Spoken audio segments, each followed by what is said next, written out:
El 2 de junio de 1985, un operador de la policía de San Francisco había recibido una llamada. Se trataba de un robo que se estaba llevando a cabo en una tienda. El oficial Daniel Wright de la policía de San Francisco se hizo cargo de atender ese asunto del robo, pero no sabía lo que estaba a punto de descubrir. Un hombre asiático había escondido un tornillo de una banca con un valor de $75 en su abrigo, y el empleado de la tienda decidió llamar a la policía. El asiático era Charles Ng, cómplice de Leonard Lake, quien al saber que la policía venía en camino, decidió arrojar dicho objeto en un auto Honda. Leonard Thomas Lake nació el 29 de octubre de 1945 en la ciudad de San Francisco, en los Estados Unidos. Leonard conoció a Charles Ng por medio de un anuncio en una revista que publicó en 1981. El oficial Wright vio un maletín sospechoso dentro del auto y al abrirlo encontró un arma de fuego con silenciador. En ese momento salió un hombre muy desesperado de la tienda. Era Leonard Lake y le dijo al oficial que ya había pagado por el tornillo que su amigo había tomado. Pero debido a que había un arma en ese auto Honda, Leonard fue esposado y llevado a la comisaría para que declarara el origen de esa pistola. Durante el trayecto en la patrulla, Leonard delató a su amigo Charles. Al hacer las primeras investigaciones, se dieron cuenta de que Charles había sido un marino de los Estados Unidos y que había sido acusado en una corte militar por haber robado armas automáticas en una base militar de Hawái, pero se fugó de la prisión militar. Leonard Lake confesó ser un fugitivo de la justicia y deseaba hacer una declaración, pero antes deseaba también una hoja de papel, un lápiz y un vaso de agua. El policía que lo estaba interrogando se alejó por un momento del cuarto de detención en donde estaba Leonard, pero al regresar, este se estaba convulsionando. Llegaron a pensar que le estaba dando un ataque epiléptico. Más tarde, Leonard había muerto y la autopsia reveló que había consumido pastillas de cianuro. Esto ocurrió el 6 de junio de 1985 y en ese entonces Leonard tenía 39 años. En la hoja de papel que solicitó, había escrito una carta a una tal Lynn y decía lo siguiente: «Querida Lynn, te amo y te perdono. La libertad es mejor que todo lo demás. Lo siento mucho, mamá, Patty y todos. Discúlpenme toda la molestia. Con cariño, Leonard».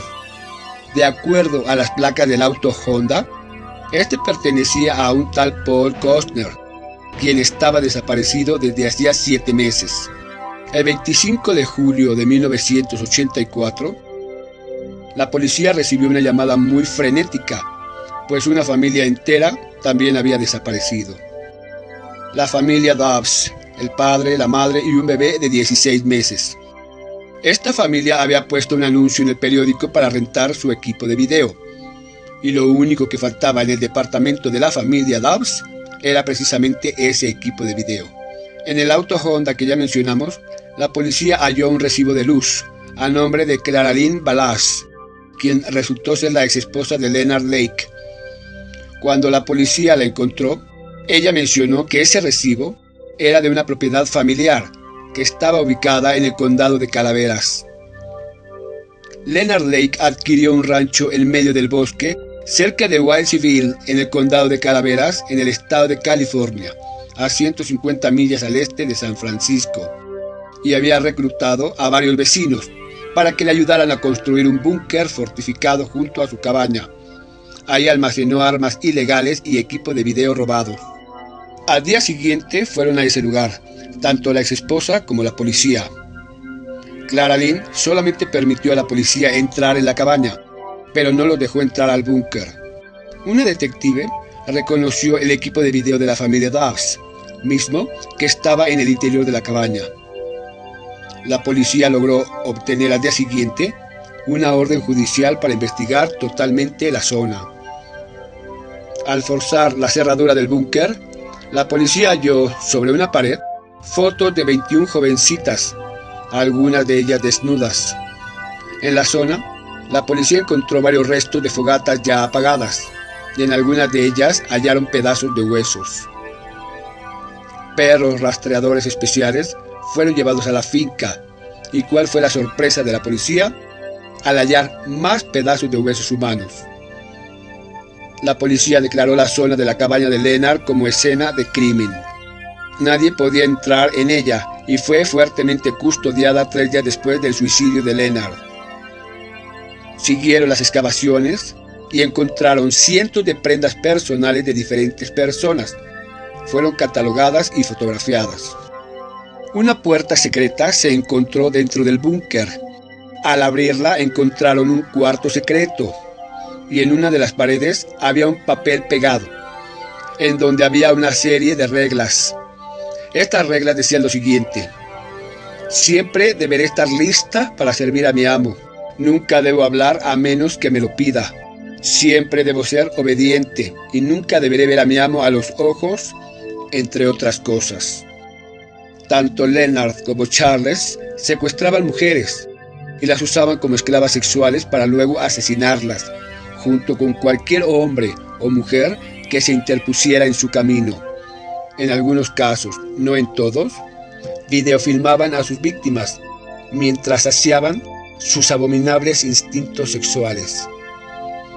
Fueron 18 cintas de video las que fueron encontradas. Intentaron buscar huellas digitales en algunas partes del búnker, pero no hallaron nada.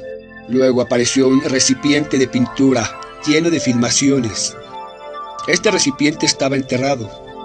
Se dispusieron a ver dichas cintas y lo que vieron los dejó estupefactos.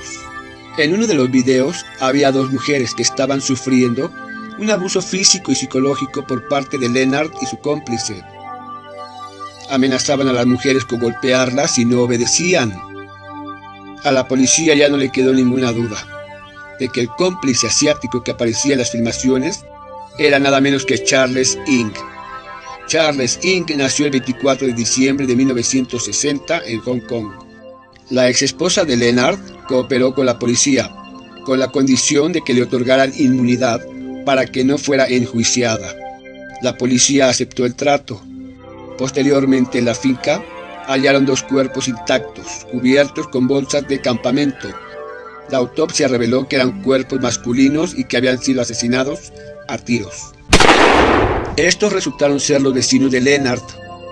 Charles Ng decidió despistar a la policía y se fue a Canadá. Al seguir las excavaciones, se encontraron más fragmentos de huesos y 5 cadáveres más. Las fotos de las jovencitas halladas en el búnker fueron exhibidas a través de varios medios de comunicación. Después de varias investigaciones, finalmente hallaron con vida a todas esas jovencitas. Dichas mujeres no fueron ejecutadas por Leonard ni por su cómplice. Entonces, ¿quiénes eran las personas que hallaron enterradas? La policía mencionó que tenían que encontrar a Charles Ng para poder revelar este misterio. Pero Charles Ng cometió un error. En una tienda de departamentos en Calgary, en Canadá, Charles robó mercancía y se la guardó en su bolsa. Pero para desgracia de él, fue visto por los vigilantes de la tienda. Charles forcejeó con uno de los guardias y le disparó en la mano. Finalmente la policía llegó y fue detenido, acusado de robo, posesión de arma de fuego e intento de asesinato. Fue arrestado el 6 de julio de 1985 por los oficiales de Alberta, en Canadá. La policía del condado de Calaveras se enteró de la detención de Charles por medio de un noticiero en la televisión. El FBI se dirigió a Calgary para interrogar a Charles, el cual dio puros monosílabos como respuesta. Más tarde, Charles solo admitió haber ayudado a Leonard a enterrar a sus 2 vecinos, negando que él los hubiera matado. Las autoridades canadienses sentenciaron a Charles condenándolo a 4 años y medio en la cárcel. Se solicitó la extradición, pero antes Charles tenía que purgar su condena en suelo canadiense. Mientras tanto, en la finca de Leonard seguían apareciendo fragmentos de huesos humanos y pertenencias personales. Charles Ng trató de detener su extradición y durante su estadía en la cárcel de Calgary comenzó a estudiar el sistema legal norteamericano para poder arreglárselas. Una de las acciones que tomó Charles para tal fin fue el hecho de despedir a sus abogados. El 17 de octubre de 1988, comenzó el proceso de extradición. Al haber perdido el caso, Charles apeló ante la Suprema Corte de Canadá, pero le negaron la apelación. Finalmente, Charles fue enviado a los Estados Unidos, pero con todo el conocimiento legal que había adquirido durante su estancia en la prisión, le declaró una guerra total al sistema judicial estadounidense. Fue hasta el 26 de septiembre de 1991 cuando Charles fue enviado al estado de California, pero el condado de Calaveras no tenía una cárcel de alta seguridad, y se tuvo que construir una jaula especial para albergarlo durante sus audiencias legales. Charles siempre intentó demorar el procedimiento.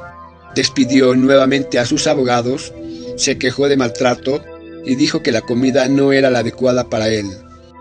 La corte del condado de Calaveras no tenía testigos, ni huellas digitales, ni evidencia de sangre, por lo que tuvieron que optar por evidencia circunstancial. Usaron las cintas de video. En una de ellas aparece Charles con su cómplice torturando psicológicamente a Brenda O'Connor. Como había muy poca evidencia física, tuvieron que recurrir a la ayuda de un preso que fue compañero de Charles en Canadá. Este preso tenía la costumbre de dibujar todo lo que veía o le decían. El 13 de noviembre de 1992, la corte finalmente tuvo razones suficientes para decir que Charles Inc. estuvo involucrado directamente en 12 casos de asesinato. Charles intentó de nuevo demorar el proceso por todos los medios posibles. Esta vez aseguró que los abogados que le había asignado la corte eran totalmente incompetentes.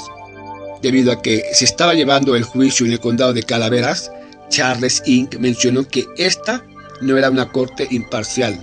Tuvieron que trasladar todo el proceso al condado de Orange, en California. El nuevo defensor de Charles solicitó 2 años y medio para conocer y empaparse bien del asunto de su cliente. Después de este tiempo, Charles intentó nuevamente demorar el proceso, pero el juez John Ryan le marcó el alto y dijo que Charles ahora sí iba a ser sometido a un verdadero juicio. Durante el juicio, Charles gritó obscenidades al juez, intentando detener el procedimiento, pero el juez, conociendo las técnicas del acusado, ordenó que le pusieran un cinturón eléctrico durante la duración del juicio. Por medio de un control remoto, darían descargas eléctricas a Charles si se volvía a poner violento. La corte tardó un mes en elegir al jurado para este caso. El 26 de octubre de 1998 se inició el juicio con todos los elementos para poder juzgar a Charles. Las cintas de videos fueron las piezas centrales para acusar a Charles Inc. Se mostró a un hombre que torturaba a las mujeres y las hacía vivir ese sufrimiento una y otra vez. El jurado pudo sentir el terror y el miedo por el que pasaron las víctimas. El abogado defensor, en este juicio, intentó echarle toda la culpa a Leonard y a su exesposa. Mostró los diarios que fueron escritos de puño y letra de Leonard. El defensor aseguraba que no había nadie que dijera que Charles había asesinado a alguien. Kathy Allen, una de las víctimas, nunca fue encontrada, pero sus pertenencias personales sí. Sin embargo, en un video aparece siendo torturada por Charles Inc. Una de las pertenencias personales fue identificada por su propia hermana. Se trataba de un collar en forma de corazón. Los criminales le habían dicho a Kathy, según consta en las cintas de video, que si no estaba de acuerdo con ellos, se la llevarían a la recámara, la atarían, la violarían, la llevarían afuera y le pondrían una bala en la cabeza, tal y como lo hicieron con su novio Mike Carroll. Los familiares de las víctimas recibieron cartas que se suponía eran de su familiar desaparecido, pero todos seguían el mismo patrón. Fueron escritas a máquina usando una máquina de escribir Olympia, que fue encontrada en la cabaña de Leonard. Se tenía la intención de llamar al compañero de celda de Charles durante su encierro en Canadá, pero dicho compañero murió antes del juicio. El defensor de Charles llamó a juicio a mujeres que tuvieron alguna experiencia con Leonard Lake, y si bien lo pintaban como un verdadero monstruo, todas ellas negaron haber visto a Charles Inc. La prueba más fuerte que ofreció el defensor fue el diario de Leonard, en el cual mencionaba sus intenciones de torturar, violar y matar a sus víctimas. El juez desestimó esta última evidencia. Cuando fue a testificar Clara Lynn Ballas, la ex esposa de Leonard, el defensor la atacó, diciendo que ella había acordado una orden de inmunidad con el estado de California, y por tanto, ella era cómplice de Leonard y no Charles. Dicho acuerdo decía, entre otras cosas: este es un acuerdo de inmunidad entre el estado de California y Clara Lynn Ballas. El estado de California promete a la testigo inmunidad transaccional para todo tipo de crímenes, incluyendo pero no limitado a asesinato, conspiración para cometer asesinato, ayuda en el asesinato, incitación al asesinato, robo y recibir propiedad robada que se relacione a las víctimas. Clara Lynn se puso de pie y se retiró de la sala. El 27 de enero de 1999, Charles Ng testificó en su propia defensa, en el que aseguró que había esposado a Brenda O'Connor y a Kathy Allen, pero nunca las había asesinado. A Brenda O'Connor le llegó a decir que podía llorar todo lo que quisiera, como el resto de las demás víctimas, pero que no le harían ningún bien, y que eran lindos y de corazón frío, por así decirlo. Una de las fiscales le hizo ver a Charles que también él actuaba de acuerdo a su propia voluntad, y que cuando llegó a torturar a una de las víctimas, no se escucharon instrucciones específicas de Leonard Lake hacia él. La fiscal demostró que Charles era un participante activo en las actividades de Leonard Lake, y no un simple ayudante o acompañante. Charles Ng fue acusado de asesinar a 7 hombres, 3 mujeres y 2 bebés. El jurado tardó 3 semanas para emitir su veredicto. El 24 de febrero de 1999, el jurado declaró que estaban estancados, pero su veredicto fue finalmente declarar culpable a Charles Ng. Actualmente está en espera en el pabellón de la muerte en la prisión de San Quentin. Al estado de California le ha costado $20 millones todo el proceso de Charles, y es considerado el juicio más caro en la historia del estado. Además, los archivos del caso pesan más de 2 toneladas. Durante su estadía, Charles se dedica a hacer dibujos, pues dice que él tiene una sensibilidad para el arte.